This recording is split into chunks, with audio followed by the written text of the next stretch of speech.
Recorded live on the turf at Mad Lab Training Studio in Eldersburg, Maryland. This is the Time to Win podcast with Alex and Dan. Now let's get this podcast started. Dan.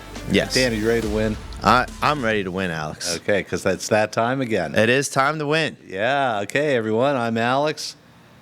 I'm Dan, as far as I know. And it's time to win. It's time to win. So Dan, I've been torturing you for a week now. Yes. I hit you with a text on Sunday, and I'm like, Dan, regarding Friday, I'm really, really angry. Capital letters. Yeah, maybe, yeah. And I was, but then I dialed it back because I was kind of fishing. I was just throwing it out there to see what you would do with it, right? I was feeling strongly about something, right? So for sure. A short time later, you didn't respond, okay? And then I sent, maybe I'm just very upset. And Capital you hit letters. me back with a bunch of emojis, crying, laughing emojis, like, oh man, this is going to be good, right? And I've been kind of bothering you about it all week long. And, finally, 2 days ago, I said, I'm actually not angry. I'm not upset. I'm just very passionate about something. And I thought maybe I'd tell you what, and we could just see where that goes. I can't wait. I've been waiting for a whole week. I know. Okay, so here's what it is, and I don't even know where to start this one or how to carry it forward. So I'm going to throw this one out there, and I'm going to let you run with it, and we'll just riff off of it. Okay. Fair enough. Okay. So here's what I'm thinking. Right, labels. All right. I am so bad about this. I am constantly labeling people that I see, complete strangers, people I don't even see them. I just see their car, and I'm like, oh, there goes a MAGA Republican, right? And it shuts the conversation down. I'm so bad about this. I have no idea who this person is. I don't know what they're doing. I pull up to a red light, and the first thing in my head is, oh my God, look at all these idiots. Right? And I'm like, no, I don't. That's how my drive was here today. Bad that I do that, right? And I don't mean this to be a confessional podcast or anything, but I think people label stuff all the time. It's easy to say, oh, look at that, that's a sled, that's a squat rack, that's a dog, okay? But when we start labeling people without knowing them, that's the problem, right? So I'll start it out with my confession. That's what I'm really angry and upset about. I'm upset with myself because I just default to labeling people for no reason. Well, there's probably a reason, though, and I'm not saying that it's good, but I think that maybe human beings are naturally geared to do that, so so that you can categorize and sift through and then try to logically think about something. Unfortunately, I think that many people will label something, and then that's it. No more learning about it. Right. No more character. All right, we're going to categorize these. Do we have them in the right categories? No. Is there an in-between category? Do we have to create a new category? Maybe. I don't feel like that goes on. It's just this is this category, and it's never changing. We're never taking it out of there, no matter what new information we get. Right. And we're just going to ignore any new information. I think that might be the problem. Yeah, and that's a real shame because, I think that the people we meet out there, all the people in the world, we have a lot more in common with each other than maybe we would guess. And I think we, certainly in my case, I label people and I try and put them in a box and say, is that person a threat to me or is that a friend or a foe? Yeah. And who knows, right? I just do this and I throw them in that box. Yeah, maybe it's a survival thing. Maybe, I don't know. And you look at the car next to you and you're like, red car, foe. Maybe. I mean, I see gigantic SUVs on the road with single passengers in them. I'm like, oh, cute commuter car, dude, right? And there I go again. See it that could be guy, going to pick up his 8 kids. Yeah, or her 8 kids. Maybe a tradesman who just is getting ready to come and finish my house or something. Or maybe it is one of the 8 kids driving it. Yeah, a little more concern there. Yeah. So anyway, that's what I'm passionate about. I'm trying real hard to get out of that. And I like what you said. Sometimes if we take a second and we think about it, this might be something new. We might not have a box that we can put this person or this thing into, right? We might have to create something new. And, we talked a couple of weeks ago about starting over and how hard that is. And, Yeah, like labeling people or getting out of that practice of labeling people is really, really hard. Maybe I don't know if you can get because you're going to label somebody no matter what, right? Because it's just how I think the human brain works. Okay. So you're going to categorize people. Like remember when we were talking about like interviewing for a society. Yeah. There was 4 boxes. Right. And then like people fall into one of those, and then we do want people from certain boxes, and there was one box that we did not want. Yeah. Which was The hard-working fools. the hard-working idiots. Yeah. Is that what it was? I think. Yeah. We don't want any of those. We'd rather have lazy idiots than the hard-working idiots. Yeah, because they're going to dedicate their life to screwing everything up. Right. Yeah. But in reality, there probably are like, if you did have an interview process like that, and like we're like, all right, that person's a lazy idiot. There should be an opportunity for that person in your eyes to move boxes, or for you to also be like, okay, now I have all this new information. Maybe there's like a lazy average person, or like a lazy, not so much of an, whatever it is. Right. Right. Like maybe if we get to know them a little bit, maybe if we ask a couple questions or spend some time with them, we may find ourselves like putting them somewhere else, like creating a new category for them, or saying, oh, I had that person all wrong. They're actually awesome, right? Like, and that's part of it too. It's like, can you get new information, and can you be open-minded with new information, and are you able to know that you're wrong, admit that you're wrong, even in your own head, and just be like, all right, I have this person not categorized right, or this category is not correct. Yeah. But I think categorization is part of actual logical human thinking. Man, you're cutting me a lot of slack today, Dan. I appreciate it. I feel I'm just here to support you, Alex. Hanging out with you, I just feel a little bit better about myself. So thanks for that. Of course. So stuff that doesn't fit the label, though. Have you ever been to the Grand Canyon? I have not. Okay, that's good, because as a kid or maybe even as a teenager, you look at the Grand Canyon like, oh, okay, cool. Can we go to the gift shop, right? Or can we go to the snack bar now, right? But as an adult, you don't have any box to put that into. It's like inconceivable, the Grand Canyon. You look at it and you're like, I have never seen anything like that before in my life. I don't even know how to describe it, right? And you're overwhelmed, you're bowled over. And what a great feeling as an adult to be like stunned by something like that, Yeah, I would agree with that. Yeah. But it sets up this cognitive dissonance, right? Like, you're like totally off your game, right? And I'm dealing with this right now because, I told you that I'm planning to go walk across the Grand Canyon next year, right? That's right. And I have one friend that's like, oh my God, you shouldn't do that. It's a terrible idea. You will almost certainly die. Do you have any idea how many people die in the Grand Canyon every year? That's kind of that's actually, keep going. That is interesting. Right. I mean, maybe the number is like a few. I don't know. It is, but the percentages is so low because, thousands, hundreds of thousands of people visit the Grand Canyon every year, and for sure 2 die, I mean, that's kind of like probably the average of like, thousands of people visit New York City and 2 die, okay, right? But to your point, he probably does, like, he saw a story, read a story of somebody dying, and was like, that's it. You go to the Grand Canyon at a certain age, certain death. Yeah. Okay. So that's data point number 1, right? Right. And here's data point number 2. I have my buddy who was a ranger at the Grand Canyon. He's like, "Oh, that's so awesome that you're doing that. I've done it a half a dozen times, and never died." Right. So, but we like. Here I am. I'm kind of siding with. Yeah, it's still a great idea. I'm definitely going to go do it. But, like, how do I reconcile that, right? This one guy has labeled the Grand Canyon as a hostile alien environment. The other guy is like, yeah, it's super cool. It's going to be the best adventure of your life. And, it's like, I kind of know what it's going to be. But we're confronted with this stuff all the time. I guess there's 2 different things that happen.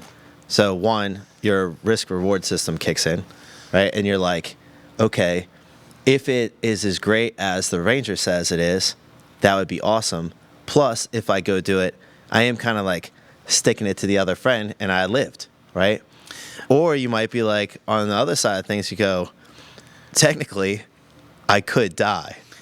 Also, Yeah. Okay. So I never really factored in glory points on this one. That's a pretty good one. I always factor in glory points. Okay. They're right. very important on the Because- scorecard of life. Because history is written by the winners, right? By the winners. You only hear the glory stories. That's right. Well, actually, you don't always hear the glory And the stories. winners only listen to this podcast. The second best podcast in the world. Second best. I think we're number 2 right now, but we're on our way to the top. Okay. I'd good imagine. enough. We probably have like 3 listeners at this point, so I feel like a 4th is on its way. that's where it starts, right? So that anyway, Dan, that's what was bugging me all week. I was feeling super passionate and feeling really not guilty, just a little embarrassed in myself that I would do this. And, like it happened again just before the podcast, right? Right. Like I pull into the parking lot and it's just mayhem. This parking lot is the worst. For your listeners, you should come visit Mad Lab. It's an excellent place. However, the parking lot is interesting. It's a very interesting setup. And I don't think it allows people to drive to the height of their capabilities, whatever they are. Right. So the math is working against the parking lot. There's 2 ways in and 1 way out, right? That's right. And the 1 way out is not a great way out. It's not. But it was crowded this morning, right? Mm-hmm. And there was a long line of people that were trying to get out. Trying to get into Mad Lab, yes. No, trying to get out of the parking lot. Maybe they had already been to Mad Lab. They heard I was here and they tried to escape. But and the parking lot was loaded up. There were a ton of people. So, the first thing in my mind is, oh my God, look at all these idiots, right? I'm like, well, wait a minute, this is so wrong. They're probably like really nice people. And I see a parking spot and I go to it and I'm pulling into the parking spot and the guy on my right-hand side opens up his car door. Ugh. Now, wait a minute. Here's what it's the perfect storm for me, right? I don't know what my liberal trigger is on this thing, right? But here's a guy. He steps out. He's got a ton of facial hair. He's driving a Mac Daddy SUV. He's head to toe camo, and I'm like, oh my God, look at this guy. And then he gets back in his car and he closes the door, and I pull into the parking spot and he looks over at me and he waves. Oh, And I was yeah. like, dude, thank you so much. That was like the guy. Super nice guy. And now my world is rocked, right? Here's this guy that I like with no experience at all. I put him in the faux category, right? He's not a friend, he's a foe because he's all in camo. He's driving that big ass truck. He's taking up my space. He's in my grill, but he wasn't, And then all of a sudden he was like a nice guy that did me a favor. He did a favor Friend. for a stranger. And so who's the asshole in this story, right? And it's me, right? And I'm trying. Yeah, I know, but this is my evolution, right? Like I catch myself more and more often in the process of being an asshole to people, and I'm trying. And this is why I'm upset because I catch myself doing it. I don't know if I'm doing it more, or if I'm just hyper aware now that I've already labeled myself as an asshole. But maybe. I would say that the first step, though, is awareness. Okay. And I feel like you're taking steps to improve, which is better than one could argue most of the population does. Yeah. Not our listeners, though. Yeah. They all take those steps. So but okay. So maybe the title of this episode is "Alex is an asshole." I don't know. Right? No. But he's a self-aware asshole. Okay, so That's very important. So just before coming to Mad Lab today, hey guys, it's Christmas time, right? Yeah.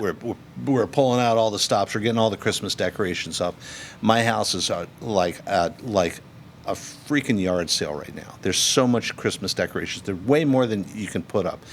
And I'm also in the process of painting. Okay, so I've got this blank wall next to the Christmas tree that I'm going to be painting after Christmas. And I get this idea, oh, you know what? Since I'm going to be painting that wall, I can just go ahead and bang as many nails into that wall as I want to now. Yeah. So I start banging nails. I'm like hanging up, how many doors do I have in my house? I have 3 doors to the outside. They all have a wreath on them. Yeah, actually, I think they all have a wreath on both sides of them. There's a wreath on the bathroom door. Wow. There's a wreath on the kitchen door. Doubling it up. And there's like 10 more wreaths laying in a stack on the floor. I'm like, okay, I'm going to bang some nails in the wall. I'm going to start hanging wreaths on the wall. And my wife comes down. She's like, what are you doing? I'm like, I'm banging holes in the wall. I'm hanging up all these Christmas wreaths. And she just looked at me like I had 3 heads.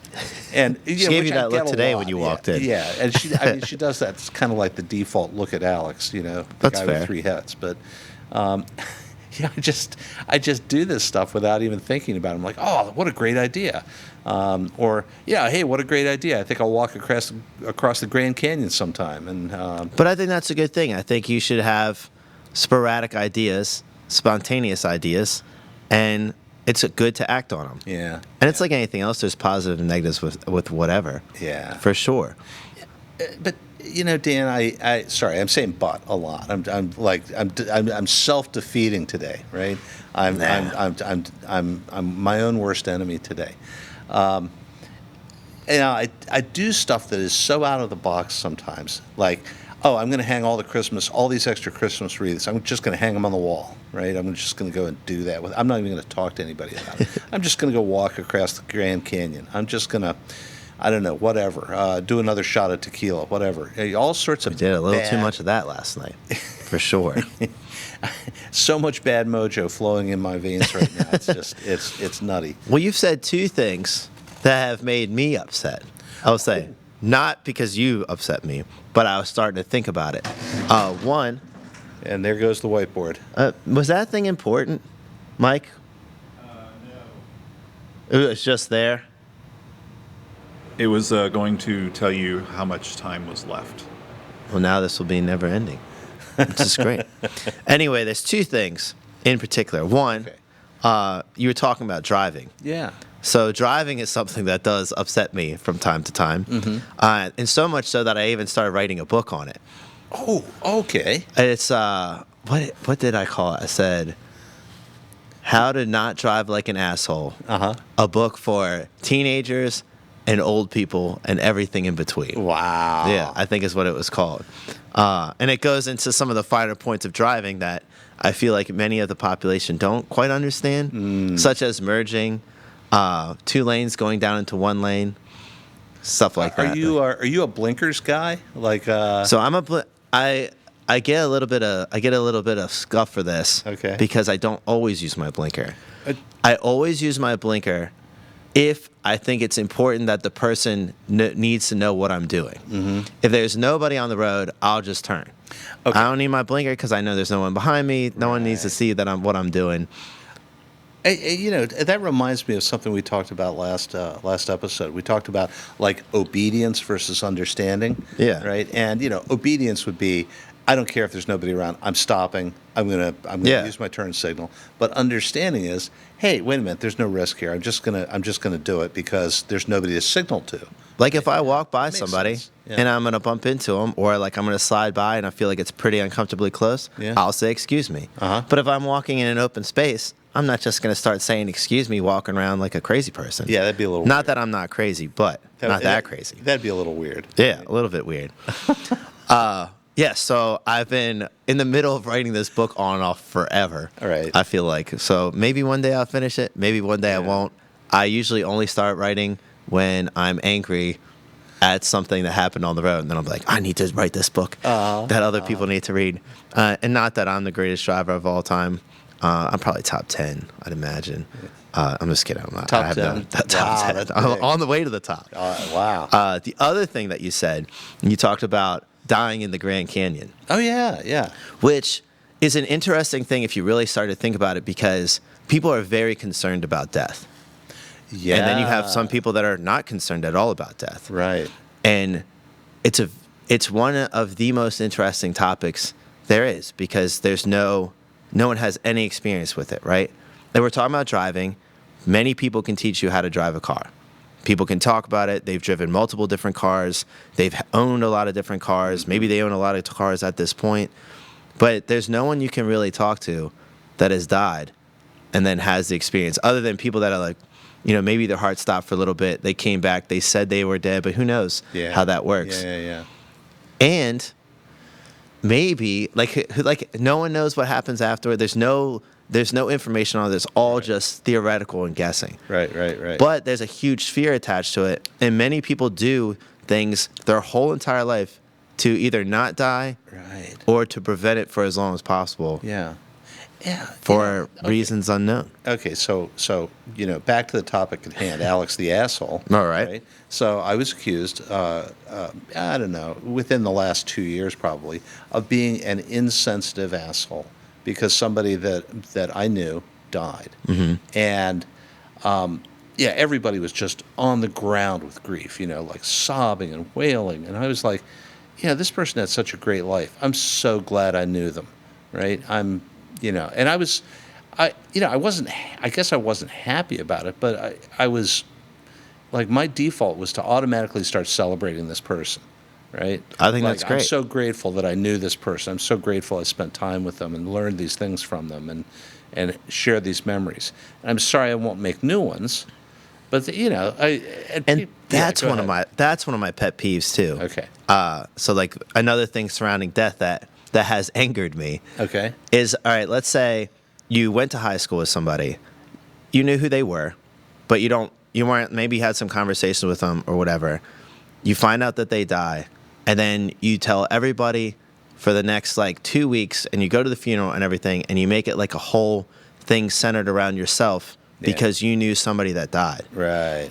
And I was like, to me, it's crazy because it's, one, they're not in your life. They don't affect you in any way. You knew them, but it wasn't like it was a large part of your life. It's not like losing somebody very significant to you that is going to change your day-to-day and like how you feel every day and stuff.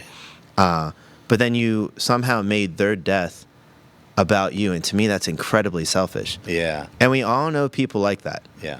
And that's another one of my triggers around death. But I agree with you. I think that when somebody has had a great life, then it should be celebrated, right? And have an opportunity to. It's really sad when somebody hasn't had that opportunity, and that's understandable. And I do get letting people grieve. I just don't think anybody should ever tell you how to grieve. Yeah. Which is another selfish thing. Yeah. That I think that I don't like. Yeah. So my kids get concerned about me, right? Like, my son Spencer, right? Yeah, I do know Spencer. Saw a grand picture of him holding up a tree. Yeah, that was awesome. So when he was younger, we used to do these things called death runs, okay?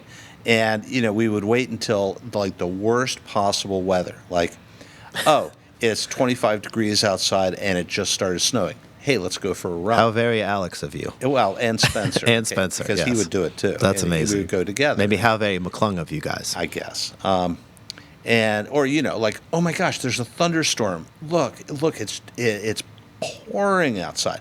Let's go for a run. Oh great, let's do a stream crossing. Let's swim across the Patapsco River. Let's go we used to call these things death runs, right? And I to see why. Yeah. But nobody died, at least not yet. But yeah, like my son he'd become very concerned about this and say, you're going to die if you keep doing this kind of stuff. And I said, yeah, wouldn't that be awesome? And he's like, what are you talking about, Bob? And I'm like, well, like when, I'm going to die anyway someday, right? And, supposedly. Okay, so... There's always my argument. Podcast, okay? I'm not ready for that one. But like my days are numbered. I'm 62. The majority of my life is already behind me, right? So you're going to the Grand Canyon, so you're assuredly to die there. According to some people. Right? According to some people. But I said, wouldn't you rather remember me as a guy that died in the middle of a great endeavor instead of being a guy that died in a hospital bed? Right? For sure. Like, or just like became increasingly infirm, right? And it's kind of what you were saying earlier. I'd much rather be remembered for, a gung-ho attitude, a gusto lifestyle, and doing stuff and setting standards and going places where nobody else would go, and than being just a guy that would be remembered for his conformity or be remembered for nothing, Right. So I completely get that. That's how I try to live my life every day. I want people at my funeral to be like, holy shit, I'm so glad I knew Dan. Yeah. He did this, this, and this. Yeah. And then he like jumped off of here, and then he did this, and then this was crazy because this and this happened. Like, that's what I want. Yeah. Yeah. But then it's also interesting because I do base my life around something that'll happen after I'm gone for who knows what reason, Right. right? Because if you cease to exist, then that makes a lot of sense. But if you don't, I think that I started doing this is a lot of thinking here. Okay. I think that I started doing this because now I realized like more of what my thought process was, because it's just like we were talking about before with labels and categorization and those kind of things. I think that I tried to logically figure out how life worked, right? So if you die and you cease to exist, then what you do here is that's it. So it's very important, I feel like, to get as much as you can out of life. If you go somewhere else after you die and it's based on your deeds in life, then that would be the same answer, right? I doubt it would floor me if your goal for life was to have the most boring life possible, doing the same thing over and over again. Right. Like, to me, that just doesn't seem like a high percentage chance, like a high probability of actually being the case. Yeah, like all these people that are into like life extension and biohacking to prolong their life, I'm like, what's the point? You know, like, why? Well, maybe they're having a good time. They might be, but like that's going to be the people that are actually having a really good time right now are the minority in life, I think, right? I think you're right, unfortunately. Yeah. And so, I look at life extension as like one of these things that, if the average right now the average person dies when they're like 75 something or 80 like that. something like that, right? And most people retire when they're in their 60s, so they get like 65, you get 15 years of retirement. Let's hope that the quality of life is good, right? But golly, Dan, if we move the bar, if we set that goalpost now at 120 years, I cannot fathom like how society is going to let us get away with like only working till you're 60. I mean, that'd be like working till you're 30 now, Right. Like, if we're going to live to be 120 or 150, guess what? You're going to work until you're 110. I'm like, oh my God, the worst thing in the world. I can't imagine that, right? Yeah. Or, if you're going to be granted 15 or 20 years I guess I never of really thought about retirement, that. like, holy smokes, I'm going to be working until I'm 135 years old. Okay, so I get that point. Way. But so here's another point, because this is also another thing that I think about all the time, is you have a certain set of characteristics, right? Almost like a video game. So you have attributes, you have things that you're good at, you have strengths and weaknesses, just like anybody else, and your strengths are unique to you. Your weaknesses are unique to you, right? So that being the case, then you have a certain set of potential to do some things based on your strengths. And I think it would behoove you to find out what that is and then start doing it. I think most people don't, and that's why work is talked about just like that, right?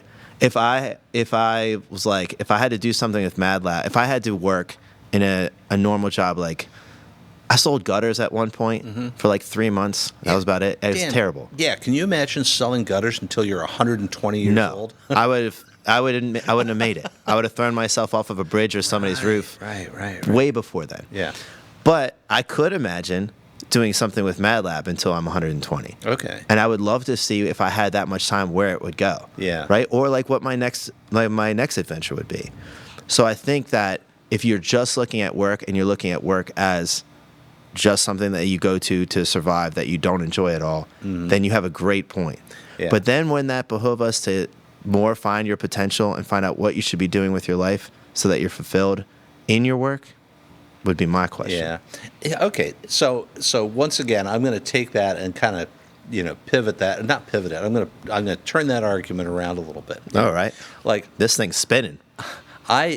There was a time when I loved going to work. And you can imagine that, right? Like I come into Mad Lab, I'm like, Dan, it's time to win. Time to Dan, win. I want to get hurt today. Dan, I want to depart by body bag. I'll say all these crazy things like You have said every one of those things. And I used to take that attitude at work, and I was so discouraged by people that would say things like, oh man, it's Monday. I hate Mondays. It's like, well, why? Because I got to go to work. Oh, okay. I guess you don't like your job very much. Or, then there were the people that were like, oh my God, it's like 2 more days. It was Wednesday, 2 more days until Friday. Yeah. And then we get the weekend. And I was thinking, wow, and here we go, Alex the asshole again, right? Is your weekend so awesome that it can cancel out 5 days of work? I mean, is that how your life is? And Which may be kind of cool, but I doubt that's the case. yeah, but I can't imagine that if your life, I can't imagine how you could go through life saying 5/7 of my life, 5 days of the week, totally suck, right? And that's terrible. it is terrible. What a death trap. I mean, you're already dead, right? At that point, But people do that. they do Because they think they're supposed to. Yeah. For 2 reasons, and it's status and money. yeah. That's it. So that they can say they're a certain position, or they are whatever they are, and so that they can make money. Yeah. And they'll go at lengths for both of those things that aren't actually real things. So okay. So what do you do? What do you do then, Dan? Like, let's take this life extension thing, and work with it a little bit. Now I'm 120 years old, right? Mm-hmm. And 60 years ago, I became a global vice president in a publicly traded company. Okay. Okay, and what have I been doing for the last 60 years? Because I still have to work, right? Because that's the way the world works. Now that we live to 150, you got to work till I'm 135. You got to have resources. Yeah. So what do I do when I top out in all my professional goals? And I think you already know where I'm taking you on this one, and I know you're going to have the right answer for this. But once you have fulfilled all of your ambitions and you've made all your dreams come true, and you still have 80 years, and it could be any number, right? It could be 10 years, right? It could be 6 months. I don't know. But what do you do when you have finally, done everything that you set out to do? Well, he who stops dreaming stops living in the first place. Wow, but who said that? I don't know. I just thought about it. I'm Dan sure Gilbert. somebody smarter than Dan me said it. Gilbert, It's one of okay. those things that you Yeah. probably read somewhere that somebody else said. If not, though, Hey, producer We'll say Mike, it's Dan Gilbert. slap a copyright stamp on that one. yeah, Dan Gilbert said 2023. so. Yeah. It's the only thing smart that I'll say all year, if it is even smart. Yeah. But it would be tough for me to think, and I don't know. Again, I've only lived my 41 years in life, so that's all I know, right? So I don't have experience being 60 or 80 or 120 or any of those things. Yeah. However, I feel like every month I have a new ambition or goal or whatever, and it'd be tough for me to think of that stopping. Yeah. Right? So if I just had 2 goals, I'm born, I get to be 10 years old, nice double-digit number, nice round number. Then I start my goals. I have these 2 dreams, right? And then I accomplish them at 40. And then I couldn't imagine somebody just having 2 dreams or 6 dreams or 10 or 15 Yeah. or whatever. So when they reach things, you also get new information as you are living longer. So with that new information, if you have dreams and you have enough ambition to reach those dreams, I just can't imagine somebody that does that not And then adding stopping. more dreams. Yeah, right. And then stopping, right? Right. Okay, so let me play with that then. I can think of a couple people out there that are like that, right? Like Oh, for sure. We both can. Arnold, right? Okay, Arnold was that guy. He's like, okay, great. I'm going to move to America. I'm going to win Mr. Olympia, 8 times or whatever, whatever it was that he did. He had these things, and then he said, I'm going to be a movie star, Yeah. and then he was. And He's then he going to said- kill the predator. And then and then he said, Tough thing to do. but he did it. He did it. And then he said, I'm going to be a politician. He did. And he did it, And I love that story. I mean, you can say what you want about Arnold, and For sure. everybody's got character flaws, but this is a good roadmap. Okay, maybe not a good role model, but a good roadmap. Try out new stuff, right? Set new goals. And you're the one that said it. Keep setting new goals. And stay healthy. Yeah. Okay. Because I think that's a big reason that people start to drop their goals is they Yeah. don't pay attention to their health, and then things they're in pain, they're miserable, they can't do the things they want to do. Yeah. then you're kind of on a path to maybe. Well, maybe that's why my buddy said you're going to die if you go in the Grand Canyon. You know, maybe what he's saying is, I wish I could do that too, but I've never taken very good care of myself. I've never dreamed that kind of a dream before. Which is sad. Yeah, I think it's. But it happens. It happens often. Yeah. So Dan, if we're going to change the world, I think we got to teach people how to dream big dreams, right? Big dreams. And we got to stop. We got to help people stop being assholes like Alex. You're not an asshole, Alex. I'm trying real hard, but I am because I haven't done it since we sat down on this episode to podcast. I've had nothing. Mike's hair blowing in the wind. Sorry. I've had nothing but pure thoughts since I sat down with you, and yeah, that's great. Maybe that's a dream, right? So let me tell you a little story about a dream. All right. Setting new dreams about being angry, because if I'm an asshole today, I was 10 times worse just a few short years ago. Okay. So the story goes like this. I had an opportunity to help some guys start a company in Florida. And so I moved to Florida. And I left my family behind because I knew it was going to take everything I had, all of my attention, to start this company. And we did it. And then we sold it. We made a ton of money. But it was really hard work. And for 3 years, I was down there in Florida, and I was commuting. I'd come home on most weekends. But it changed me, right? It changed me. And I was there immersed in this environment, but more or less 24/7. I'd come home on the weekends, no time to compress, still focused, still answering emails, going on calls and things. And then we sold the company and we made a ton of money, and it was time to start a new gig. So my wife came down to help me move, and we loaded up the car and we loaded up a truck, and we're driving back. We're driving back to Baltimore. And, we're just bombing along the highway, and I'm talking to my wife, and about every third word, I'm dropping the F-bomb, right?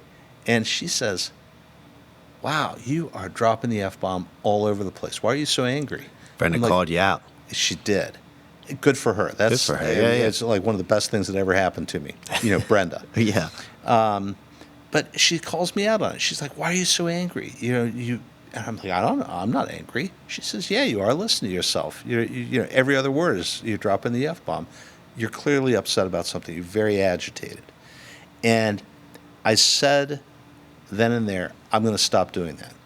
And I'm going to stop dropping the F-bomb. And I set a goal for myself. And not perfect, Dan. I still do it, but I do it rarely now. I've not heard you say it. Yeah, I'm trying real hard. I set a hard goal for myself. I dreamed a little dream, okay, to stop dropping the F-bomb. And, by and large, we're successful. I still say it silently to myself, like when I'm in traffic, and I'm silently judging every person that I see. I'm still dropping the F-bomb, but not as often, right? And yeah, we don't think about setting goals for ourselves like that. Like, oh, I'm going to stop using the F-bomb, or I'm going to walk across the Grand Canyon, or I'm going to start a podcast with Dan. People don't do that so much. No, they just live in the day to day. Unfortunately. Yeah. I'm not sure where I was going with all that, but well, it was a great story. Yeah, something about being angry and not being quite so angry anymore. Yeah. But on the other hand, Dan, anger is an energy, right?